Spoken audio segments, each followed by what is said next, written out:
Hello everyone, my name is Dwi Nurul Ismawati. I will present about language and gender. Okay, first is definition of language and gender.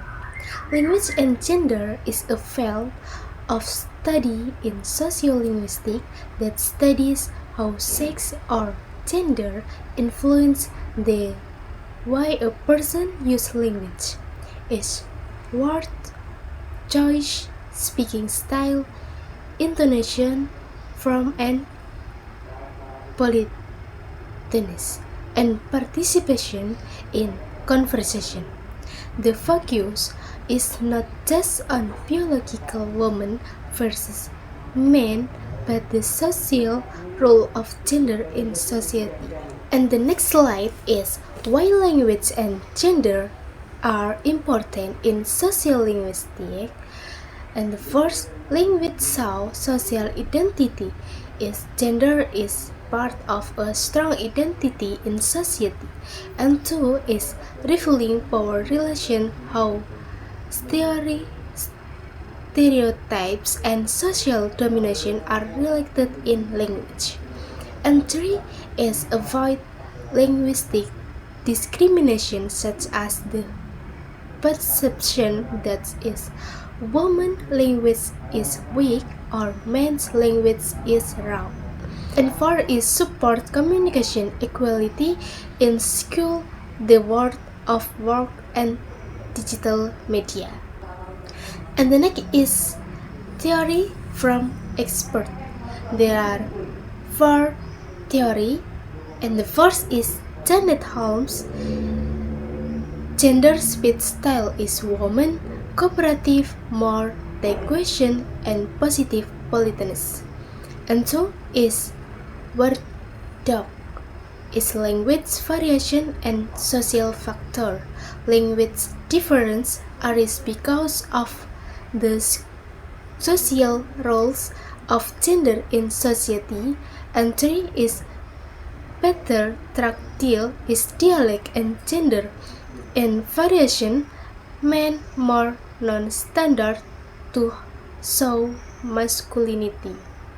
And the last is Taika.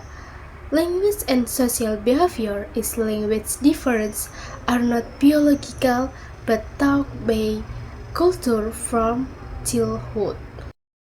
Okay, and the next slide is observation object. You can see, for example, in observation object, I present the object of observation in the study of language and gender. The observation focuses on a WhatsApp conversation between two siblings. Rani as the female speakers and Bimo as the male speakers. The topic of the conversation is the preparation for their mom birthday at home. This interaction was selected because it represents natural, everyday communication which allow us to observe difference in language use based on gender in a real-life context. And the next is, what is the sociolinguistic phenomenon? Language and gender phenomenon is different in communication style based on gender. And the first is, women are more cooperative, expressive, and maintains closeness. And two, men are more direct, conscious, and focused on function. And why does it happen? And the first is cultural norms.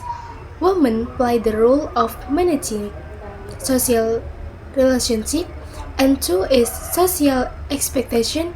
Men are encouraged to be assertive and efficient. And three is gender identify contraction, language style, a way of expressing identity. And the last is explanatory theory. And the first, Janet Holmes, politeness and gender style is women use more positive politeness to maintain harmony.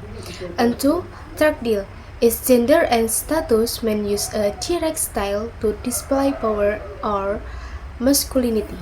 And 3 is taika, is social behavior, is language difference stem from cultural habits and not innate traits. And the next is observation conclusion. This observation shows that social media has become a real space for gender identity expression. Women tend to emphasize emotional intimacy in communication, while men tend to be task-oriented. This confirms that language reflects gender role in society, not biological characteristic. And the last conclusion on the topic of language and gender is analysis of language and gender show that language is not natural but is influenced by gender identities and role in society. This study helps sociolinguistics understand how men and women might use different language strategies, reflecting social norms and power. This research on language and gender enriches our understanding of the relationship between language, identity, and social structure in everyday life. And this reference from presentation language and gender on the topic. Okay, enough for my presentation. Thank you for your attention. Wassalamualaikum warahmatullahi wabarakatuh. See you.